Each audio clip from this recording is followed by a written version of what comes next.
जय हिंद मेरे प्यारे दोस्तों, सामर्थ्य एकेडमी की इस YouTube प्लेटफॉर्म पर आप सबका एक बार फिर से स्वागत है। जैसा कि आप सब जानते हैं, हमारे द्वारा इंडियन पॉलिटी की क्लासेस चलाई जा रही है, जो आपकी आने वाले सभी एग्जाम्स में बहुत ही ज़्यादा इंपॉर्टेंट है। जैसा कि अभी आपका CGSI का एग्जाम होने वाला है, कांस्टेबल का एग्जाम होने वाला है, नगर सैनिक का एग्जाम होने वाला है, और उसमें जितना भी क्वेश्चन इंडियन पॉलिटी से पूछा जा सकता है, हम उसको इन डेप्थ में कवर करने की कोशिश कर रहे हैं, ताकि आपका कोई भी सवाल वहां से गलत ना हो। और उसी कड़ी में हम क्या देख चुके थे, हम देख चुके थे कि इंडियन पॉलिटी में इंपॉर्टेंट शब्दावलियां कैसी होती है, जिसको जानने के बाद आप क्या कर सकते हैं, आप अच्छे से किसी न्यूज़पेपर को पढ़कर ये जान सकते हैं कि ये पॉलिटी में क्या बोलना चाह रहा है। और उसके बाद हमने देख लिया था कि जब अंग्रेज हम पर शासन कर रहे थे, तब किस तरीके से वो कानून बना रहे थे, और वो कानून चाहे वो रेगुलेटिंग एक्ट हो, चाहे चार्टर एक्ट हो, चाहे गवर्नमेंट ऑफ इंडिया एक्ट हो, चाहे वो इंडियन काउंसिल एक्ट हो, सारे एक्ट कैसे अंत में भारत के संविधान निर्माण प्रक्रिया में एक प्रमुख भागीदारी निभाते हैं, है ना। आप देखोगे कि 1935 का जो एक्ट है, उससे हम कितनी सारी चीजें सीखेंगे, कैसे वो हमारे संविधान निर्माण की प्रक्रिया में बहुत ही ज्यादा महत्वपूर्ण साबित होने वाला है। और आज हम जिस तरीके का संविधान निर्माण देखने वाले हैं कि किस तरीके का पूरा सेटअप था, है ना, कब हमारे दिमाग में पहली बार आया कि हमें संविधान निर्माण करना चाहिए, किस तरीके से कौन कौन लोग इसमें शामिल थे, है ना। आजकल ये जो कहा जाता है ना कि नॉर्थ साउथ डिवाइड, आप जब इसको पढ़ोगे आपको क्लियरली दिखेगा कि इस देश में ना कभी नॉर्थ साउथ डिवाइड था और ना कभी हो सकता है, क्योंकि संविधान निर्माण प्रक्रिया में देश के हर एक कोने से हर एक मेंबर आए हुए थे, जो भी इंपॉर्टेंट एक्सपर्ट्स थे उनको शामिल किया गया था। तो ये चीज आपको बहुत ज्यादा क्लियर हो जाएगी कि राष्ट्र हमेशा एक था और एक ही रहेगा। तो आज हमको क्या देखना है, भारत के संविधान का निर्माण, किस तरीके से भारत का संविधान का निर्माण हुआ, ये आज हम पढ़ने जा रहे हैं।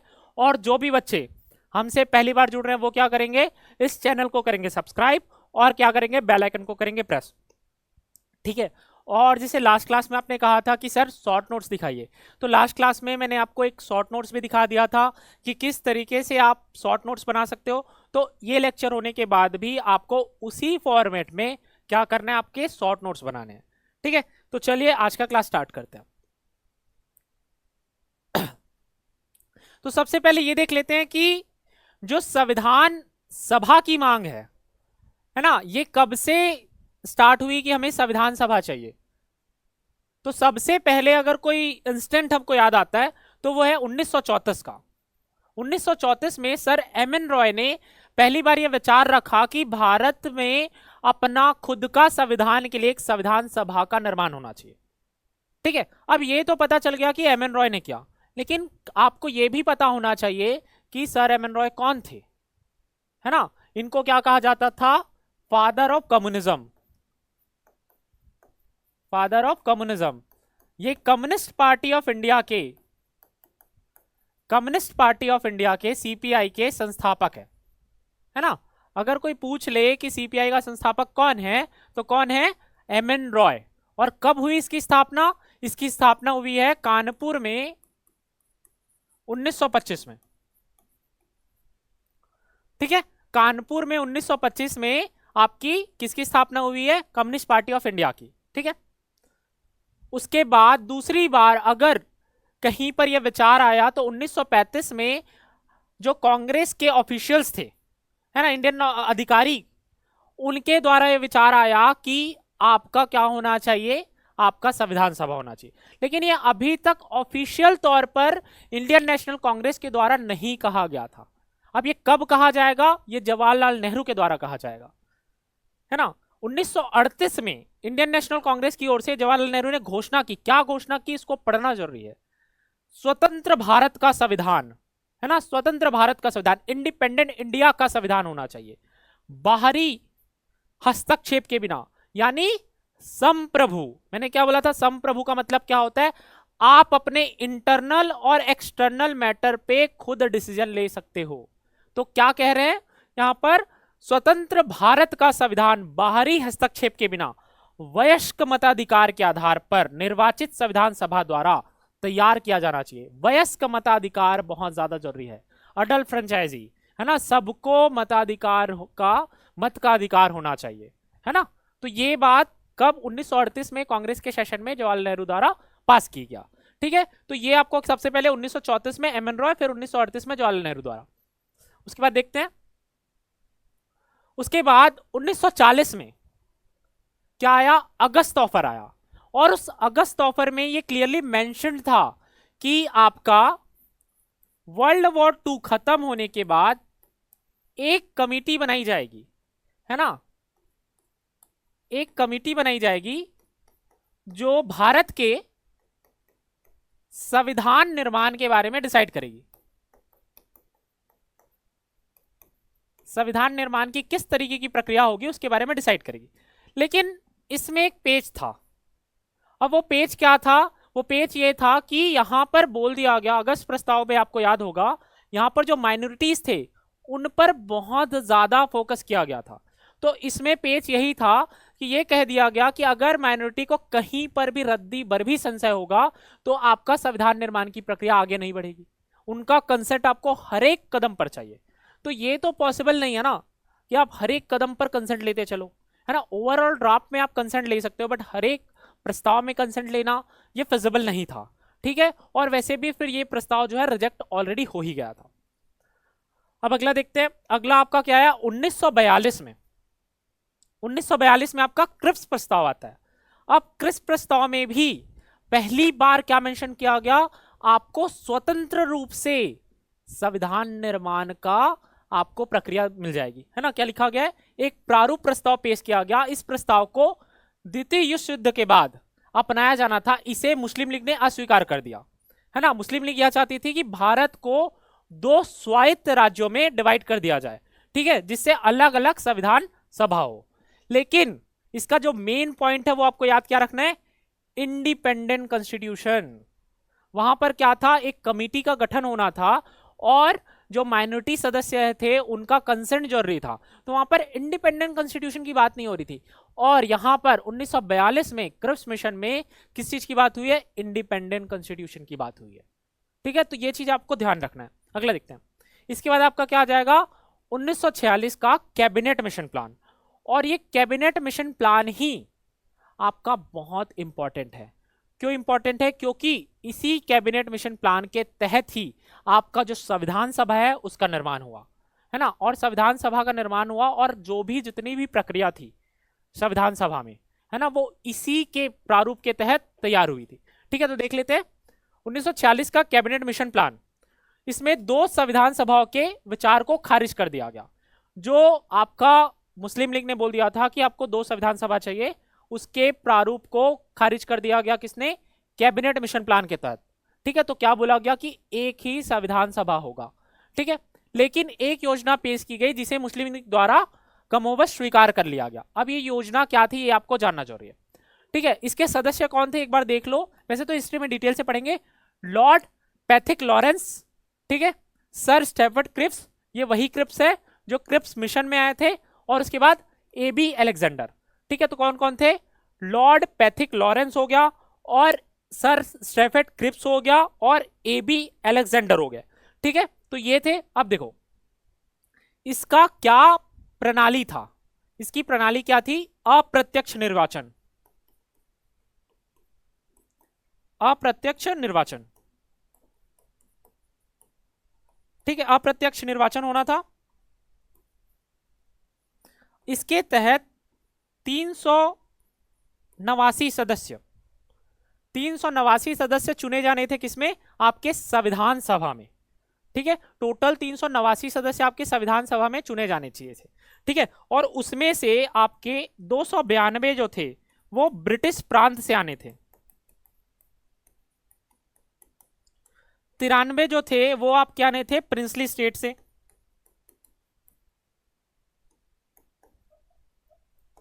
और 4 जो थे वो आप क्या आने थे? चीफ कमिश्नर से।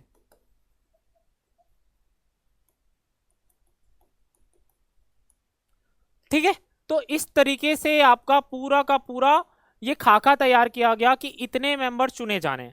अब इसमें और एडिशनल क्या था कि हर एक 10 लाख की जनसंख्या पर एक मेंबर होना था। ठीक है, 10 लाख की जनसंख्या पर आपका क्या था, एक मेंबर होना जरूरी था। तो ये भी काफी ज्यादा इंपॉर्टेंट हो जाता है, ये पूछ लिया जाता है अक्सर कि कितने सदस्यों, कितने मेंबर्स पर, कितने पॉपुलेशन पर आपका एक सदस्य होना जरूरी था, तो वो क्या आ जाएगा आपका 10 लाख पर एक सदस्य होना जरूरी था। ठीक है, और देखो और क्या था, 15 टोटल वुमेन सेलेक्ट हुई थी। ठीक है, 389 में से 15 क्या थी, वुमेन थी, और उसमें 26 जो थे एससी थे और 33 जो थे वो एसटी थे। ठीक है, तो कभी कभी ये भी पूछ लिया जाता है कि कितनी महिलाएं निर्वाचित हुई थी संविधान सभा में। ठीक है, अब दूसरा सवाल आपका क्या आएगा कि क्या संविधान सभा जो थी वो प्रॉपर निर्वाचित वाली बॉडी थी क्या? तो आपका जवाब क्या हो जाएगा, ये आधा निर्वाचित हुई थी और आधा मनोनीत हुई थी। जो आपका जो ब्रिटिश प्रांत वाला 292 वाला सदस्य है, ये क्या हो रहा था, अप्रत्यक्ष निर्वाचन हो रहा था इनका। लेकिन जो 93 प्रिंसली स्टेट के सदस्य थे, इनका क्या हो रहा था, मनोनयन हो रहा था। जो वहां पे राजा थे वो अपने विश्वास पात्र किसी को भेज दिया करते थे कि जाइए आप कॉन्स्टिट्यूशन सभा में बैठिए और वहां पर जो निर्माण की प्रक्रिया चल रही है उसमें भाग लेना है आपको। ठीक है, तो ये कुछ जो पॉइंट्स है वो आपको बहुत ही अच्छे से ध्यान रखना है, क्योंकि इस स्लाइड से आपका एक क्वेश्चन, देखो स्क्रीनशॉट ले लो इसका, इस स्लाइड से आपका एक क्वेश्चन जरूर से जरूर आ सकता है। ठीक है, अब देखो अगला देखते हैं। अगला क्या है, संविधान निर्माण में जो कुछ इंपॉर्टेंट तिथियां थी उनके बारे में जानना जरूरी है। तो सबसे पहला क्या था अपना, 9 दिसंबर को क्या हुआ था, पहली मीटिंग हुई थी। ठीक है, 9 दिसंबर को आपका पहली मीटिंग हुई थी, और इस पहली मीटिंग का मुस्लिम लीग ने बहिष्कार किया था। और इस पहली मीटिंग में टोटल 211 मेंबर्स ने पार्टिसिपेट किया था। ठीक है, और यह सवाल भी पूछा जा सकता है कि इस पहली मीटिंग को पहली बार संबोधित किसने किया।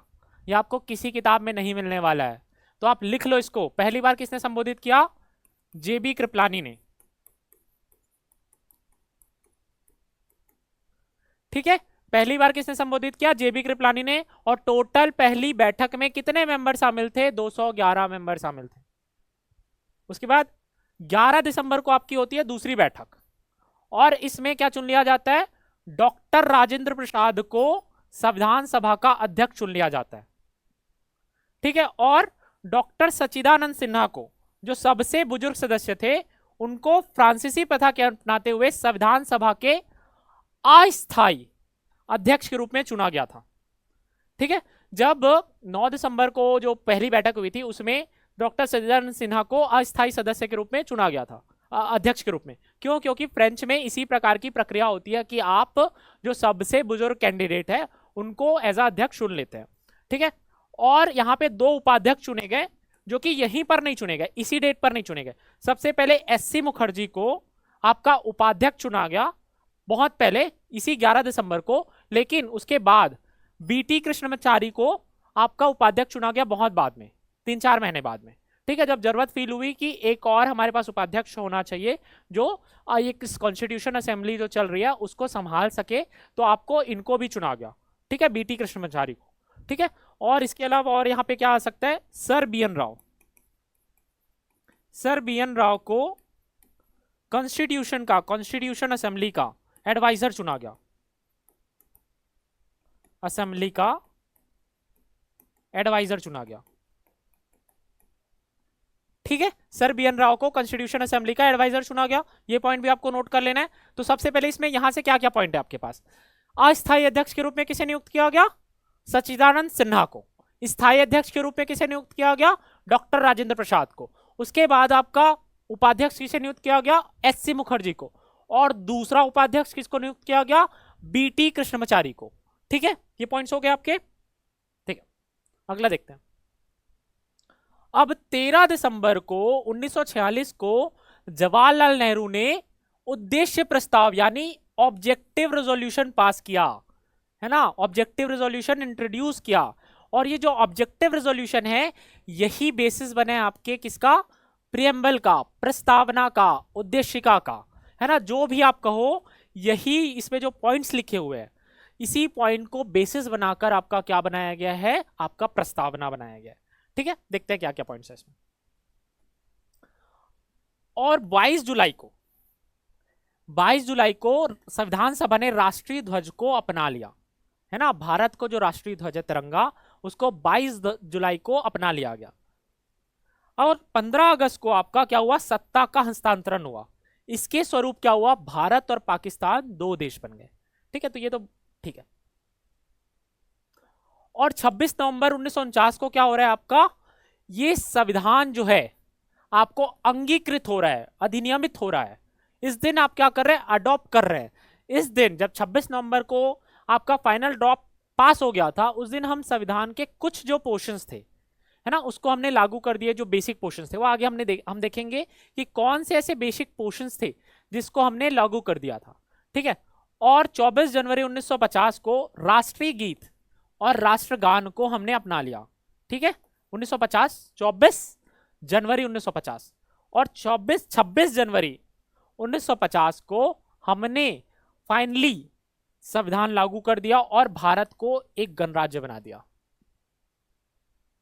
ठीक है। और जो 25 अक्टूबर से 21 फरवरी तक आपका क्या हुआ था, पहला आम चुनाव हुआ था। ठीक है, ये सवाल भी एक बार पूछा गया था कि आपका जो पहला आम चुनाव था वो कब से कब तक चला था। तो ये चीज, ये डेट भी आपको याद होना चाहिए, 25 अक्टूबर 1951 से लेकर 21 फरवरी 1952 तक। आज देखो कितना, हार्डली 1 से 1.5 महीना। और तब 25 अक्टूबर से 21 फरवरी 4 से 5 महीने तक इलेक्शंस चलते थे, है ना। तो अब देखो कितना इलेक्शन कमीशन हमारा स्मूथ हो गया है।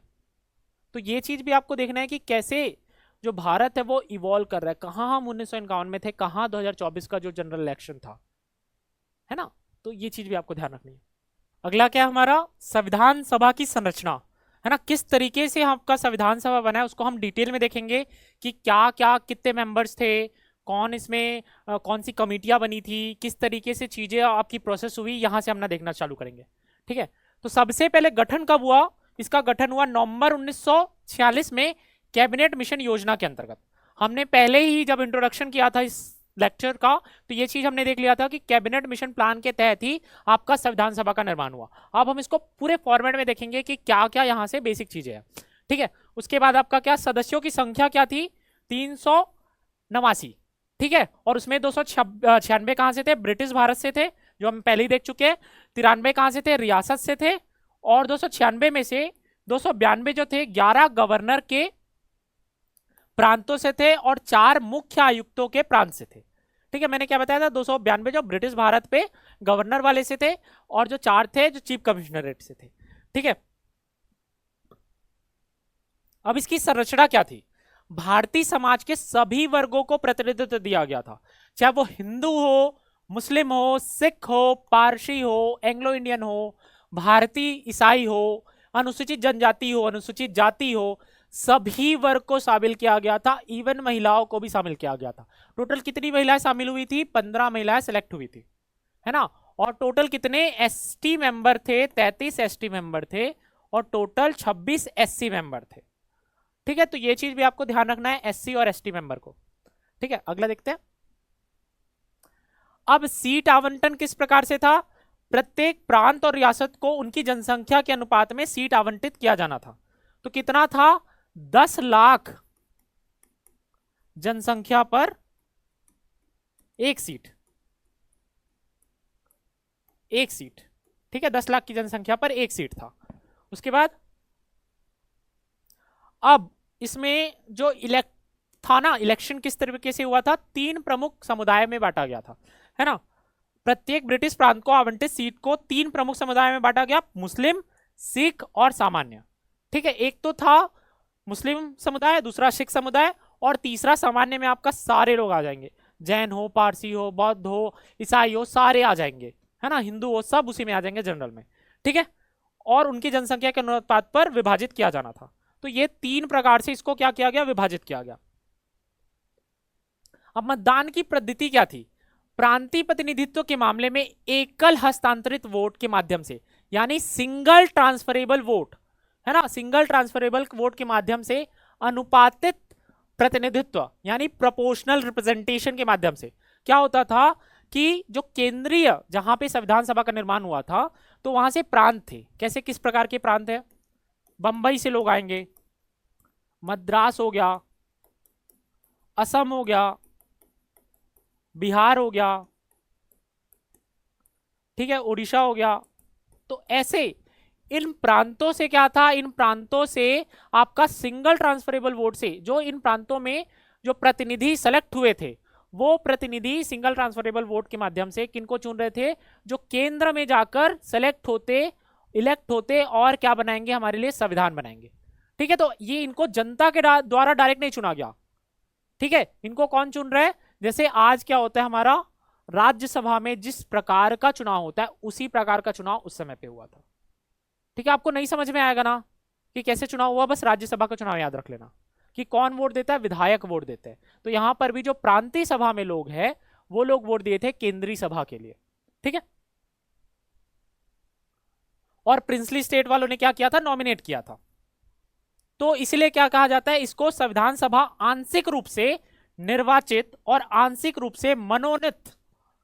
बहुत ही ज्यादा इंपॉर्टेंट पॉइंट है ये बार बार पूछा जाता है। क्या संविधान सभा आपका पूर्ण रूप से मनोनीत या पूर्ण रूप से निर्वाचित सभा है? तो क्या बोलोगे? आंशिक रूप से निर्वाचित, आंशिक रूप से मनोनीत सभा है ये। ठीक है, प्रयासों के प्रमुख से बनी थी, निकाय बनी थी। सदस्यों को प्रांतीय विधानसभाओं के सदस्यों द्वारा अप्रत्यक्ष रूप से निर्वाचित किया जाना था, जो कि हमने अभी देखा कि किस तरीके से अप्रत्यक्ष रूप से निर्वाचित हुए थे। जैसे राज्यसभा के मेंबर्स इलेक्ट होते हैं आपके विधानसभा के मेंबर्स के द्वारा। ठीक है, अगला पॉइंट देखते हैं। हाँ, और इसमें एक चीज ध्यान रखनी है कि जो संविधान सभा इस तरीके के पूरा इलेक्शन वाले प्रोसेस से महात्मा गांधी हो गए या फिर मोहम्मद अली जिन्ना हो गए, ये लोग पूरे के पूरी तरीके से बाहर थे। ठीक है, इनका कोई भी रोल नहीं था। ठीक है,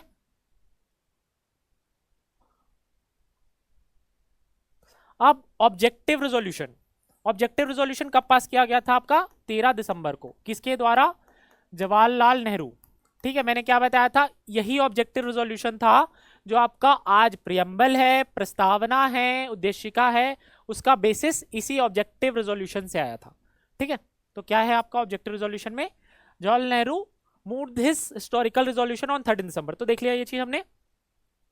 इसमें संवैधानिक संरचना के मूल सिद्धांत और दर्शन शामिल थे, है ना, तभी तो इसको प्रियम्बल कहा गया।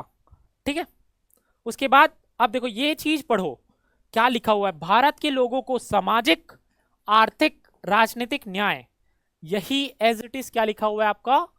किसमें लिखा है? प्रियम्बल में लिखा हुआ है ना। स्टेटस एंड अवसर की समानता, ये भी प्रियम्बल में लिखा हुआ है। विचार, अभिव्यक्ति, विश्वास आदि की स्वतंत्रता की गारंटी। अगर पूछ लिया जाए क्या ये शब्द ऑब्जेक्टिव रेजोल्यूशन में लिखे हुए हैं, तो आपका क्या जवाब होगा? हाँ, लिखे हुए हैं। ठीक है, और क्या शब्द लिखे हुए हैं इसको देख लेते हैं। पहले देख लेते हैं इसमें क्या लिखा हुआ है। यह संकल्प 22 जनवरी 1947 को संविधान सभा द्वारा स्वीकृत कर दिया गया। ठीक है, 13 दिसंबर 1946 को ये पहली बार पेश किया गया और 22 जनवरी 1947 को इसको मान लिया गया। ठीक है, और preamble of constitution of India modified version है इसी ऑब्जेक्टिव रेजोल्यूशन का। ठीक है, अब इसमें से सवाल कैसे पूछ सकता है? अब इसमें सवाल पूछेगा कि क्या आपका समाजवाद इस ऑब्जेक्टिव रेजोल्यूशन में मेंशन्ड है क्या? तो आपका जवाब क्या होगा? नहीं मेंशन्ड है। ठीक है, आपका लोकतंत्र कहीं पर इस ऑब्जेक्टिव रेजोल्यूशन में मेंशन्ड है क्या? नहीं है। ठीक है, आपका पंथ निरपेक्ष, पंथ निरपेक्ष कहीं पर मेंशन्ड है क्या? नहीं मेंशन्ड है। तो क्या मेंशन्ड है इस ऑब्जेक्टिव रेजोल्यूशन में? इसमें लिखा हुआ है इंडिपेंडेंट, स्वतंत्र, है ना, इंडिपेंडेंट, रिपब्लिक,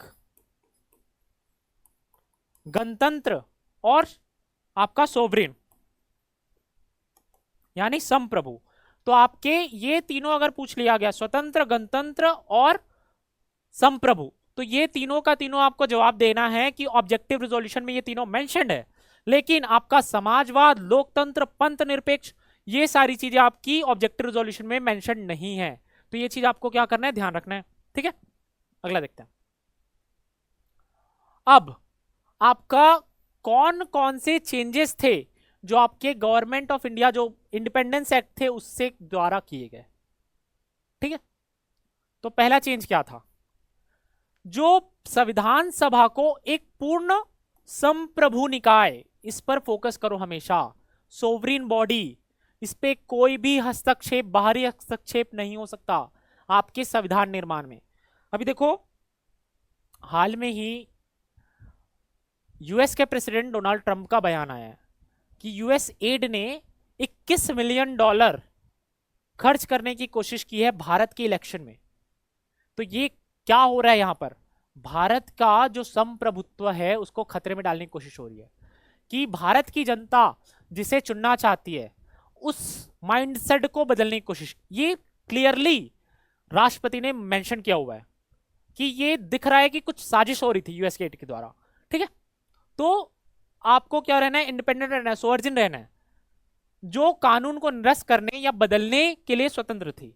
तो अब क्या हुआ, ये क्या है, संप्रभु बॉडी है, तो पुराने जितने कानून बने हैं उसको ये निरस्त कर सकती है और नए कानून बना सकती है, जब इसको संप्रभु बॉडी बना दिया गया। ठीक है, अब सभा को दो अलग अलग कार्य सौंपे गए। अब देखो बात क्या है पता है, एक तो आपको संविधान का निर्माण करना है और दूसरी चीज डे टू डे एक्टिविटी भी तो चलानी है ना, कोई कानून भी बनाना है, आपको किसी मुद्दा हो रहा है उस पर बहस भी करना है, उस पर क्या एक्शन लेना है ये बात भी करनी है। तो कानून बनाना है, जो संविधान बनाना है, उसके लिए तो एक क्या बन गई, संविधान सभा बन गई। लेकिन आपकी पार्लियामेंट भी तो जरूरी है, लेजिस्लेटिव बॉडी भी तो जरूरी है डे टू डे एक्टिविटी जो हो रही है उसके लिए। तो यही सभा आपकी एक समय पर संविधान सभा के रूप में काम करती थी और दूसरे समय पर एक पार्लियामेंट के रूप में काम करती थी, और इसीलिए इसको क्या कहा जाता था, भारत का पहला संसद भी कहा जाता है इसे। ठीक है, इस पॉइंट को अंडरलाइन कर लेना है आपको। अगर पूछ लिया जाए भारत का पहला संसद किसे कहा जाता है, तो आपका जवाब क्या होगा, जो संविधान सभा था उसको भारत का पहला संसद कहा जाता है। ठीक है, अब देखो, जब दो सेपरेट बॉडी थी और जब ये विधायी निकाय के रूप में जब ये बैठती थी तो इसकी अध्यक्षता कौन करते थे, जीवी मालवणकर जी। ठीक है, और वहीं पर जब ये संविधान निर्माण निकाय के रूप में बैठती थी तो इसकी अध्यक्षता कौन करते थे, डॉक्टर राजेंद्र प्रसाद जी। ठीक है, तो ये दोनों पॉइंट आपको याद रखना है। जीवी मालवणकर कब करेंगे, जब ये एज अ लेजिस्लेटिव बॉडी बैठेगी, विधायी निकाय के रूप में बैठेगी, और आपका संविधान निर्माण प्रक्रिया हो रहा है तो कौन बैठ रहा है, आपका डॉक्टर राजेंद्र प्रसाद। तो ये चीज क्या करना है, आपको दिमाग में रखना है। अगला देखते हैं। ठीक है, इस प्रकार से क्या हुआ, संविधान सभा स्वतंत्र भारत की पहली संसद, जो मैंने आपको पहले ही बोला, इस पॉइंट को स्टार मार्क कर लेना है। ठीक है, जो कब तक जारी रहा, 26 नवंबर तक, क्योंकि 26 नवंबर को आपका संविधान जो है वो बनकर तैयार हो गया। ठीक है, उसके बाद संविधान सभा से मुस्लिम लीग के सदस्यों के बाहर होने के बाद कुल संख्या जो है वो घटकर 299 रह गई थी।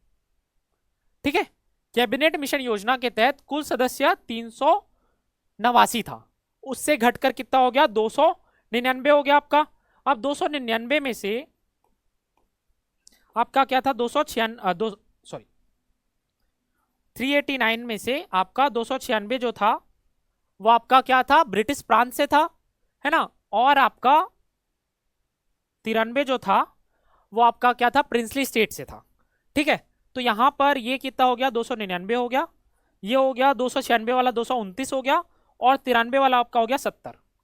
मतलब अब प्रिंसली स्टेट कितने बच गए थे, 70 बच गए थे।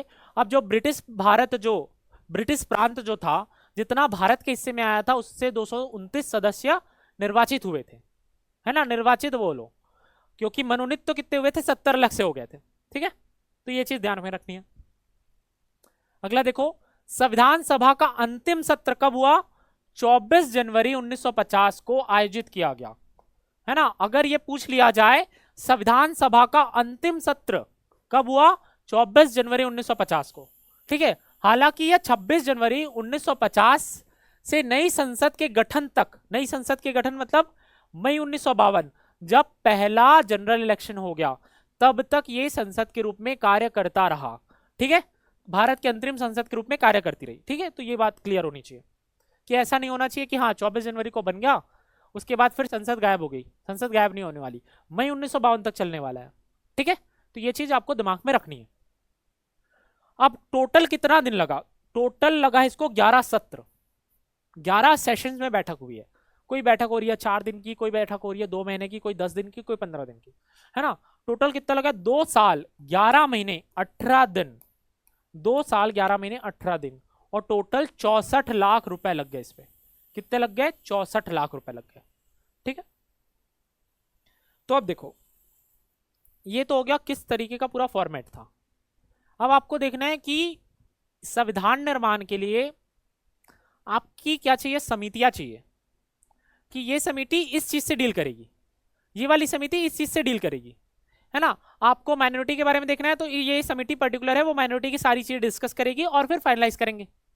क्योंकि सारे लोग अगर एक ही चीज करने लग गए तब तो आपका संविधान बनने से नहीं रहा। ठीक है, तो ये बहुत ही ज्यादा इंपॉर्टेंट है। जो कमिटीज है, 2 प्रकार की कमिटी होती है, मेजर कमिटी और माइनर कमिटी, है ना। यहां से सवाल अक्सर पूछे जाते हैं, तो आपको इसका स्क्रीनशॉट लेना, स्क्रीनशॉट ले लो, है ना, और इसको अच्छे से पढ़ते हैं हम। देखो, सबसे जो इंपॉर्टेंट कमिटीज है, मेजर कमिटी बहुत ज्यादा इंपॉर्टेंट है ना, और इसके सारे मेंबर्स का नाम आपको याद होना चाहिए।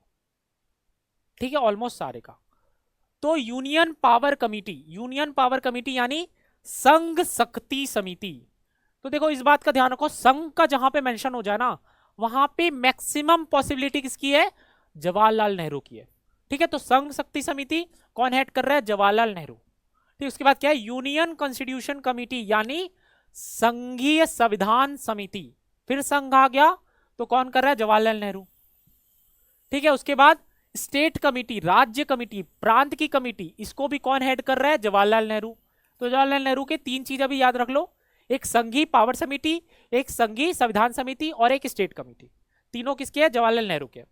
ठीक है, उसके बाद प्रोविंशियल कॉन्स्टिट्यूशन समिति, प्रांतीय संविधान समिति, इसको कौन हेड कर रहे हैं? सरदार पटेल। प्रांतीय संविधान समिति को कौन हेड कर रहे हैं? सरदार पटेल। ठीक है, उसके बाद क्या जा रहा है? आपका आ जा रहा है मौलिक अधिकार, अल्पसंख्यक, ट्राइबल अफेयर, इसके लिए एक एडवाइजरी कमिटी बनी। तो उस एडवाइजरी कमिटी के हेड कौन थे? आपके सरदार पटेल। ठीक है, लेकिन अब इसके सब पार्ट्स भी है, सब कमिटीज भी है। ठीक है, अब ये मौलिक अधिकार हो गया, आपका ट्राइबल अफेयर्स हो गया, माइनॉरिटी हो गया, ये तो ओवरऑल एक बड़ा कमिटी बन गया ना। लेकिन अब स्पेसिफिक मौलिक अधिकार का, स्पेसिफिक अल्पसंख्यक का, स्पेसिफिक ट्राइबल अफेयर्स का, इसके भी तो कोई हेड होंगे, तो वो देख लेते हैं। तो अगर पूछा जाए कि मौलिक अधिकार का सब कमिटी का हेड कौन है, तो ये कौन है? जेबी कृपलानी। कौन है हेड? आपके जेबी कृपलानी। वही जेबी कृपलानी जिन्होंने संविधान सभा में सबसे पहले भाषण दिया। ठीक है, उसके बाद आपका अल्पसंख्यक के सब कमिटी के अध्यक्ष कौन है? एच.सी. मुखर्जी। एच.सी. मुखर्जी कौन है? आपके जो संविधान सभा के उपाध्यक्ष है।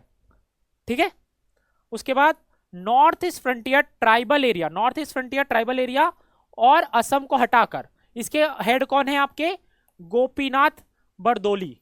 Gopinath Bardoli north east frontier tribal committee के हेड है।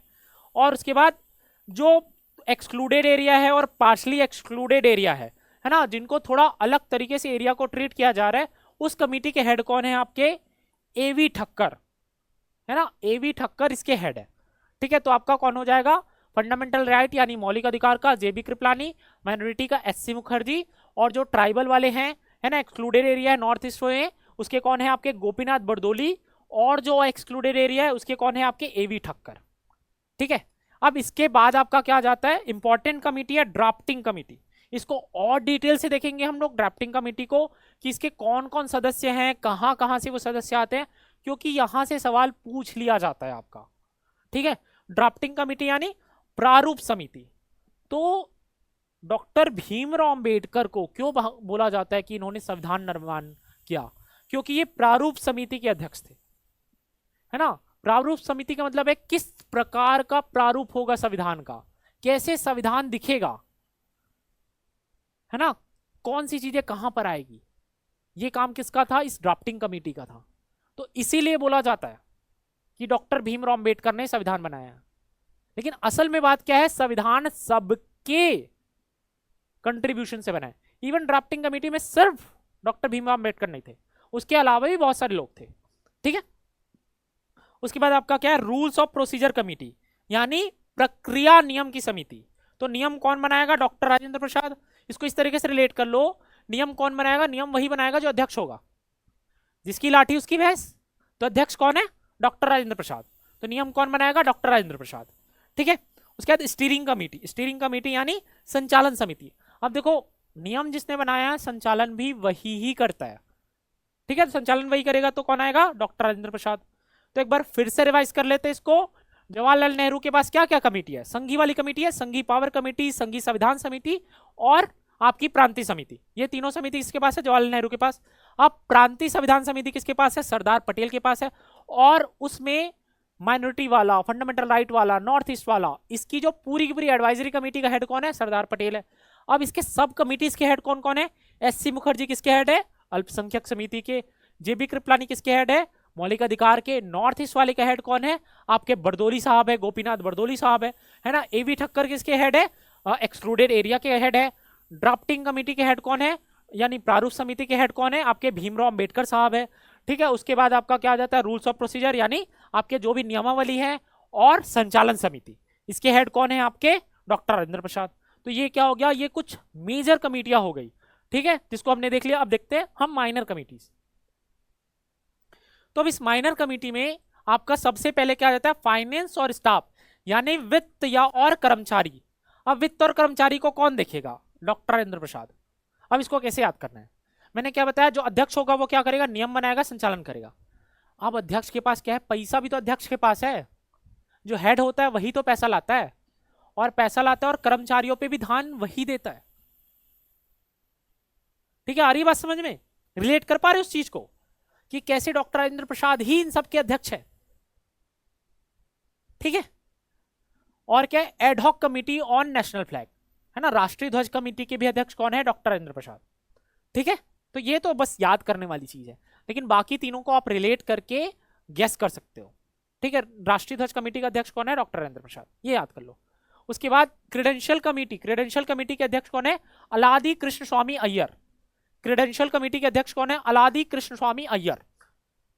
अब हाउस कमेटी यानी सदन कमेटी, सदन कमेटी के अध्यक्ष कौन है, पट्टाभी सीतारामैया। कौन है, पट्टाभी सीतारामैया। सदन कमेटी के अध्यक्ष कौन है, पट्टाभी सीतारामैया। अब पट्टाभी सीतारामैया एक और समिति के अध्यक्ष है, committee on chief commissioner province, है ना, चीफ कमिश्नर के जो प्रांत है उसके अध्यक्ष कौन है, पट्टाभी सीतारामैया। उसके अलावा सदन समिति के वह अध्यक्ष कौन है, आपके पट्टाभी सीतारामैया। ठीक है। अब ऑर्डर ऑफ बिजनेस कमेटी, यानी कार्य का संचालन किस प्रकार होगा, उसकी समिति का अध्यक्ष कौन है, डॉक्टर के एम मुंशी। ठीक है, डॉक्टर के एम मुंशी। और committee on function of constitution assembly, संविधान सभा अपने कार्यों को किस प्रकार संचालित करेगी, उसके लिए जो समिति बनी है उसके अध्यक्ष कौन है, जीवी मालवंकर। जीवी मालवंकर। ठीक है। ये कौन है, आपके विधान, आपकी जो पार्लियामेंट जब बैठती है उसके अध्यक्ष कौन है, आपके जीवी मालवंकर। स्पीकर, पहले स्पीकर भारत के जीवी मालवंकर। ठीक है। अब देखो ये वाला जो है ना, इसको बस एक बार देख लिया रहो, क्योंकि ये लोग ना, ये जो चार है वो संविधान सभा के मेंबर नहीं है। ठीक है। तो सुप्रीम कोर्ट के लिए कमेटी और सिटीजनशिप के लिए कमेटी, इसके कौन है अध्यक्ष, एस वर्धाचारी। एस वर्धाचारी दोनों के अध्यक्ष हैं। उसके बाद आपकी एक्सपर्ट कमेटी आती है, finance provision of union constitution, Nalini Rajan. Nalini Rajan. ठीक है। और लिंग्विस्टिक कमेटी का अध्यक्ष कौन है, एस के धर। तो ये चार आपको याद करने की जरूरत नहीं, बस देख के रख लो। ठीक है, उससे ज्यादा कुछ नहीं करना इसमें। ठीक है। उसके बाद स्पेशल कमेटी आती है, एग्जामिन करेगी जो कॉन्स्टिट्यूशन ड्राफ्ट हुआ है ना, वो सही है कि नहीं है। तो वो स्पेशल कमेटी का अध्यक्ष कौन है, जवाहरलाल नेहरू।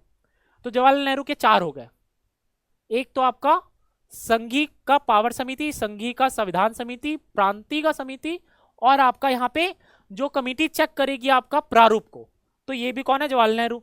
अब प्रेस गैलरी समिति, इसके अध्यक्ष कौन है, उषा नाथ सेन। ठीक है, उषा नाथ सेन। ये क्यों याद रखना है, क्योंकि ये महिला मेंबर है।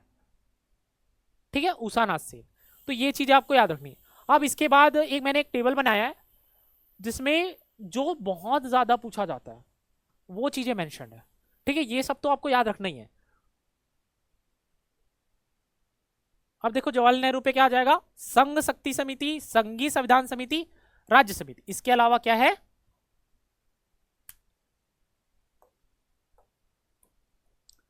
स्पेशल कमिटी देखो मेजर कमिटी लिखा हुआ है ना, इसलिए इसका मेंशन नहीं, बट मेंशन करता हूं, special committee to check draft, है ना, प्रारूप समिति के कार्य को इंस्पेक्शन करने का।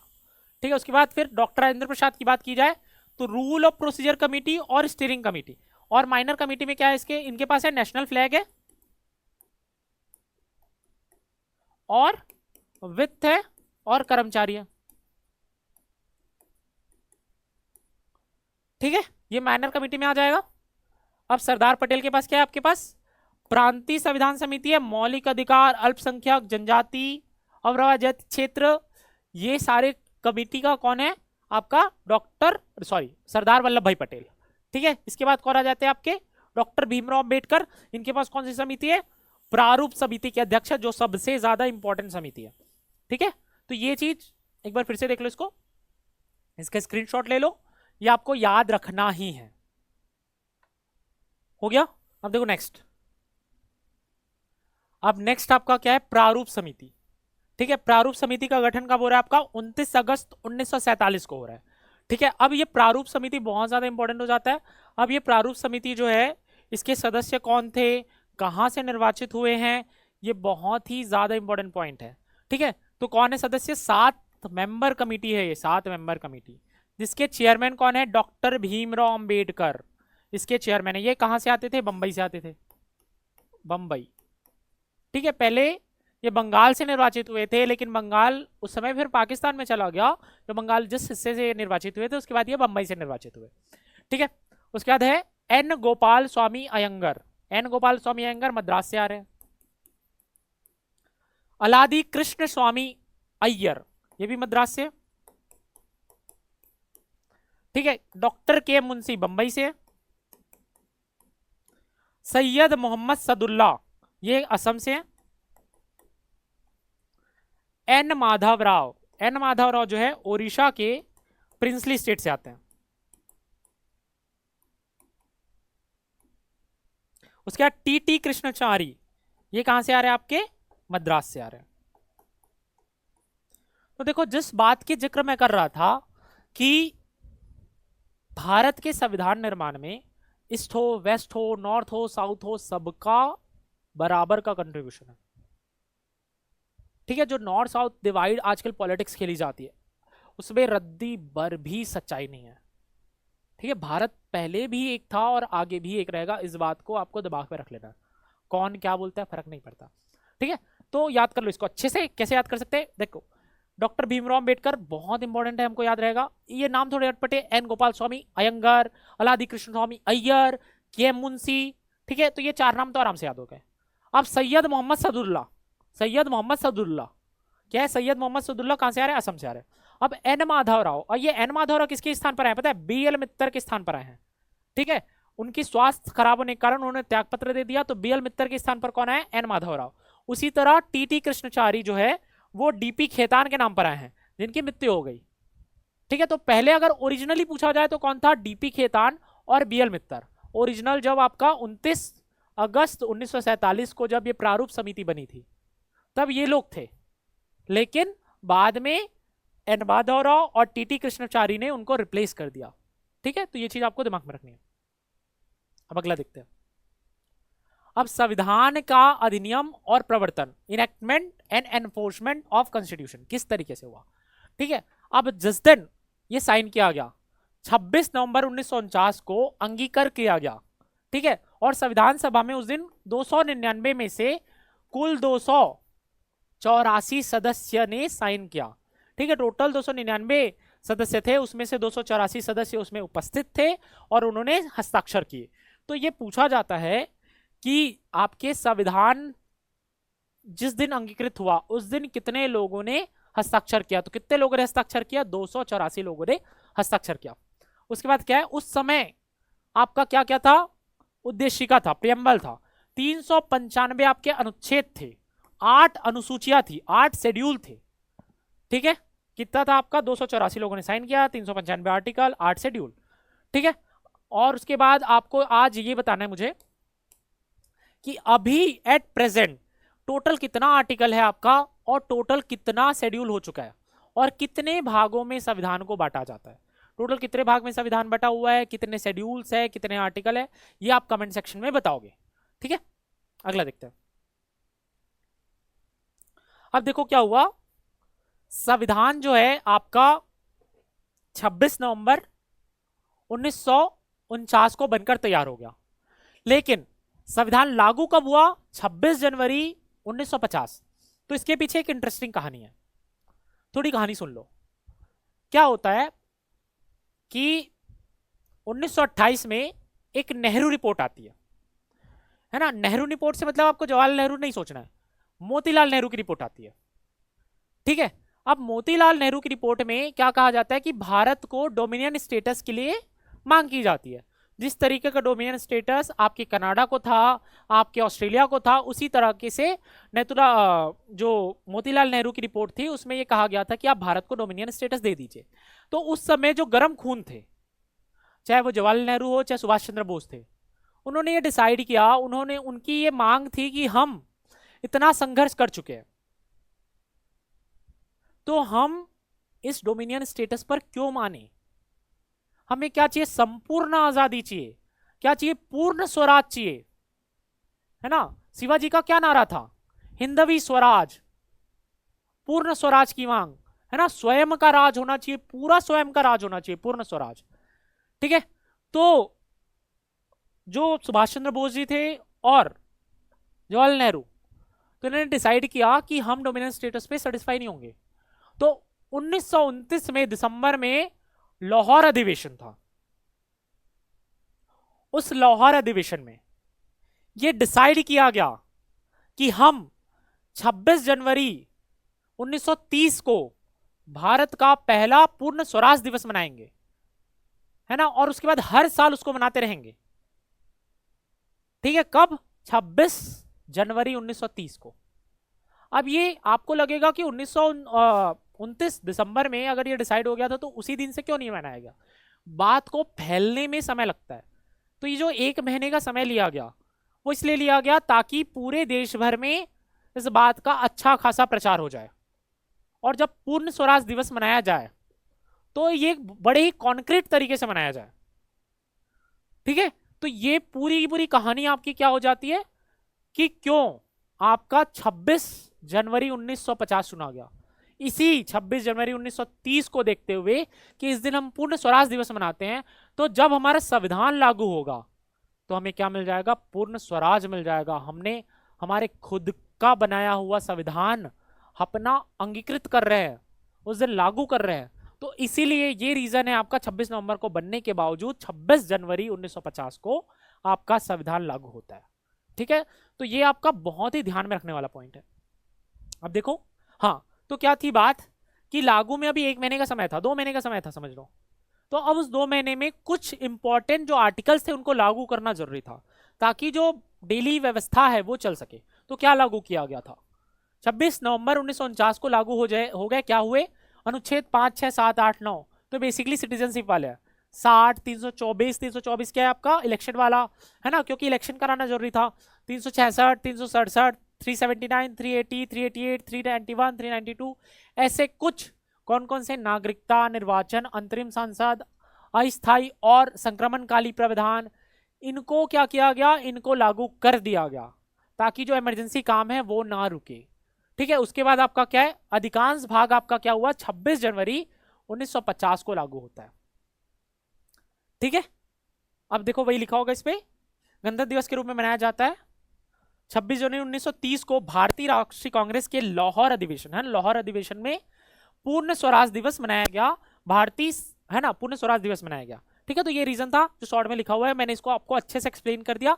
अब देखो इसके बाद क्या हुआ आपका, इसके बाद आपका क्या हुआ है, जो भारतीय स्वतंत्रता अधिनियम था 1947 वाला और भारत शासन अधिनियम 1935 वाला और उसके जितने भी अधिनियम थे उसको सबको निरस्त कर दिया गया, क्योंकि अब क्या हो गया, आपका प्रॉपर संविधान लागू हो गया। जब तक लागू नहीं हुआ था तो हम उसी से चीजें चल रही थी, जो इंडिपेंडेंस एक्ट था और जो शासन अधिनियम था 1935 और 1947 वाला, उससे ही काम चल रहा था। और प्रीवी काउंसिल का क्षेत्राधिकार भी जो है 1949 का, उसको भी जारी रखा गया, उन्मूलन को जारी रखा गया। ठीक है, तो यही चीजें लिखी हुई है।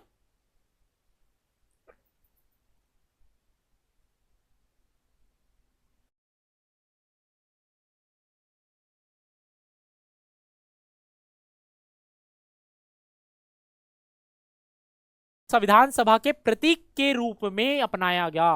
हाथी को संविधान सभा के प्रतीक के रूप में अपनाया गया। ठीक है, अब सर बी एन राव कौन थे? संविधान सभा के सलाहकार थे, जो हम पहले ही देख चुके हैं। ठीक है, सर बी एन राव संविधान सभा के सलाहकार। एच वी अयंगर कौन थे? संविधान सभा के सचिव थे। एच वी अयंगर संविधान सभा के सचिव। उसके बाद एस एन मुखर्जी कौन थे? संविधान सभा में संविधान के मुख्य रचयिता, चीफ ड्राफ्टमैन, है ना। किस तरीके का पूरा ड्राफ्ट होगा ये कौन डिसाइड कर रहा था? आपके एस एन मुखर्जी डिसाइड कर रहे थे। उसके बाद प्रेम बिहारी रायजादा, संविधान के सुलेख, कैलीग्राफी, है ना, जो बहुत अच्छे से लिखावट है, वो किसकी है? ओरिजिनल संविधान में प्रेम बिहारी रायजादा की है। किसकी है? प्रेम बिहारी रायजादा की। यहाँ पर देखो इंग्लिश में थोड़ा सा यही वाला पॉइंट रिपीट हो गया, तो इसको ध्यान रखना है, हिंदी पढ़ लेना है यहाँ पे कि एस एन मुखर्जी संविधान सभा के आपके क्या थे? मुख्य रचयिता थे, चीफ ड्राफ्टमैन थे, है ना। और यहाँ पर कैलीग्राफी किसने की थी? प्रेम बिहारी रायजादा से। अब देखो क्या हो गया था, कैलीग्राफी तो हो गई, लेकिन किसी भी चीज में जब तक चित्र नहीं होता तो वो चीज नीरस लगती है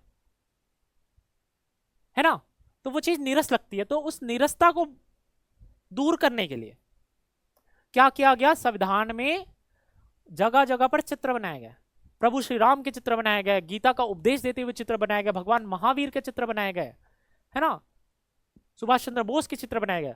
तो इसके लिए किसको बनाया गया? शांति निकेतन गया गया, डॉक्टर रविन्द्रनाथ टैगोर के द्वारा जो शांति निकेतन स्थापित था, कला का सबसे बड़ा केंद्र था, वहां पे जाया गया और वहां से नंदलाल बोस और बी आर सिन्हा को लाया गया कि आप इस संविधान को ब्यूटीफाई कीजिए, सजाइए अपने ड्राइंग से।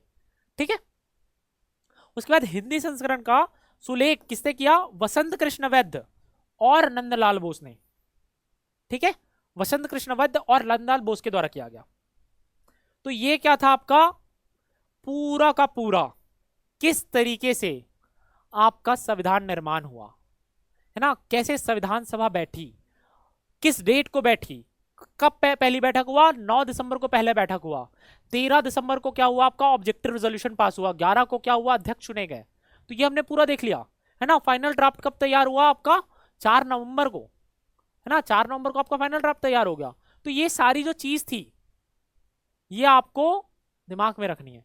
किस तरीके के मेजर कमेटी थे, माइनर कमेटीज थे, आपका जो ड्राफ्ट कमेटी था उसमें 7 मेंबर कौन कौन थे, कहां कहां से निर्वाचित हुए थे, ये सारी चीजें आपको दिमाग में रखनी, क्योंकि यहां से क्वेश्चन पूछे जाते हैं। टोटल कितने मेंबर थे, बाद में घटकर कितने मेंबर हो गए, ठीक है, कैसे आपका अवधारणा आया संविधान सभा का, ये सारी चीजें, ये सारी की सारी चीजें आपको दिमाग में रखनी है। ठीक है, तो ये चीज आपको अच्छे से दिमाग में रखना है ना, ताकि आपको जब आगे चीजें पढ़ते रहो तो ये चीज बार बार आपको रिवाइज करना है। और इस क्लास का आपको क्या करना है? शॉर्ट नोट्स बना लेना है। ठीक है, शॉर्ट नोट्स बहुत ज्यादा जरूरी है आपके रिविजन के लिए। ठीक है, होप आपको चीजें समझ में आ रही होगी, और कोई भी डाउट आता है आपको क्या करना है? कमेंट सेक्शन में पूछना है, ताकि हम उसका आपको जवाब दे सके। ठीक है, तो मिलते हैं नेक्स्ट क्लास में। जय हिंद, वंदे मातरम।